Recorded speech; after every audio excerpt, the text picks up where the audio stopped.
Hi friends, నమస్తే. Welcome back to Shalini సర్విల్లు. ఈరోజు మన కిచెన్లో ఆనియన్ రిబ్బన్ పకోడా ప్రిపేర్ చేస్తున్నానండి.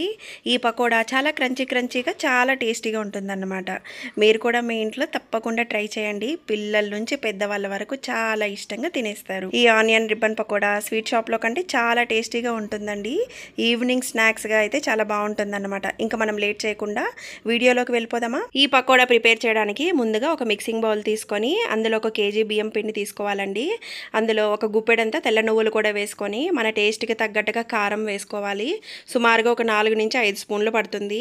ఇందులో కొంచెం బాగా మెత్తగా కావాలి, స్మూత్గా కావాలంటే బటర్ కొంచెం ఎక్కువ వేసుకోవాలి. లేదంటే మనకి మీడియంగా కావాలి అంటే ఒక 100 గ్రామ్స్ అయితే సరిపోతుందన్నమాట. ఒక 1/2 కేజీ ఉల్లిపాయలని పేస్ట్ చేసి తీసుకోవాలి. 1 కేజీ బియ్యం పిండికి 1/2 కేజీ ఉల్లిపాయల పేస్ట్ సరిపోతుంది. ఈ ఉల్లిపాయల పేస్ట్లో ఉండే తడితోనే పిండినంతా కూడా మంచిగా కలుపుకోవాలి.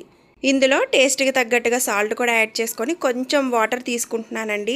ఒకవేళ ఉల్లిపాయ పేస్ట్లో ఉండే తడి సరిపోకపోతే పిండి కలుపుకోవడానికి కొంచెం వాటర్ చిలకరించుకుంటూ మంచిగా కలుపుకొని మురుకులు పిండిలాగా తయారు చేసుకొని పక్కన ఉంచుకోవాలి. పిండి మరీ లూజ్గా ఉండకూడదు, అలా అని గట్టిగాను కలుపుకోకూడదండి. గట్టిగా ఉంటే మనం మురుకులు చేసుకునేటప్పుడు ఒత్తుకోలేము, కష్టంగా ఉంటుంది. అలా అని లూజ్గా కలుపుకున్నాం అనుకోండి ఆయిల్ పీల్చేస్తుంది. మీడియంగా ఈ విధంగా కొంచెం స్మూత్గా కలుపుకుంటే కనుక మనం మురుకులు ఒత్తుకునేటప్పుడు చాలా ఈజీగా దిగుతాయి. చూడండి ఫ్రెండ్స్, పిండిని ఈ విధంగా చక్కగా కలుపుకున్నాక ఫైనల్గా తెల్ల నువ్వులు కూడా వేసుకొని దానిపైన పిండి డ్రై అయిపోకుండా ఒక వెట్ క్లాత్ని కప్పుకోవాలండి. ఇలా వెట్ క్లాత్ని వేసుకోవడం వల్ల పిండి తొందరగా గట్టి పడకుండా డ్రైగా అయిపోకుండా కూడా ఉంటుందన్నమాట. ఇప్పుడు స్టవ్ ఆన్ చేసుకొని ఒక కడాయిని పెట్టుకొని అందులో డీప్ ఫ్రై కావాల్సినంత ఆయిల్ వేసుకొని ఆయిల్ బాగా హీట్ అవ్వనివ్వాలి. హీట్ అయ్యాక మనం మురుకుల చిట్టిలోకి పిండిని ఈ విధంగా ఫిల్ చేసుకోవాలన్నమాట. పిండి కొద్దిగా గట్టిగా అయిందనుకోండి ఏం భయపడాల్సిన పని లేదు. కొద్దిగా వాటర్ మిక్స్ చేసుకుంటూ ఈ కన్సిస్టెన్సీలో కలుపుకొని పిండిని ఈ విధంగా మురుకుల చిట్టిలో ఫిల్ చేసుకోవాలి. మనం రిబ్బన్ పకోడీ ప్లేట్ పెట్టుకున్నామండి. వీటిలో డిఫరెంట్ షేప్స్ ఉంటాయి. నేనైతే పకోడీ ప్లేట్ పెట్టుకున్నాను.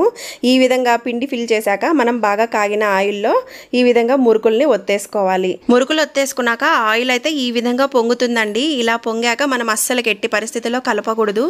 ఈ పొంగు అనేది కొంచెం తగ్గాక ఈ విధంగా వస్తుంది. అప్పుడు మాత్రమే ఆపోజిట్ సైడ్కి తిప్పుకోవాలన్నమాట.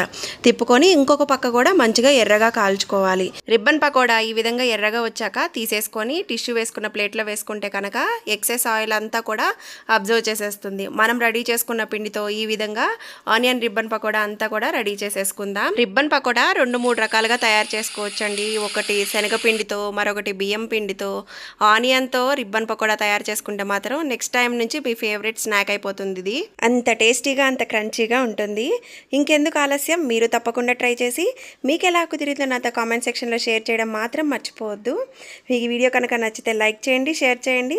మన ఛానల్ని కొత్తగా చూస్తున్న వాళ్ళు సబ్స్క్రైబ్ చేసి సపోర్ట్ చేయండి ఫ్రెండ్స్. Thanks for watching.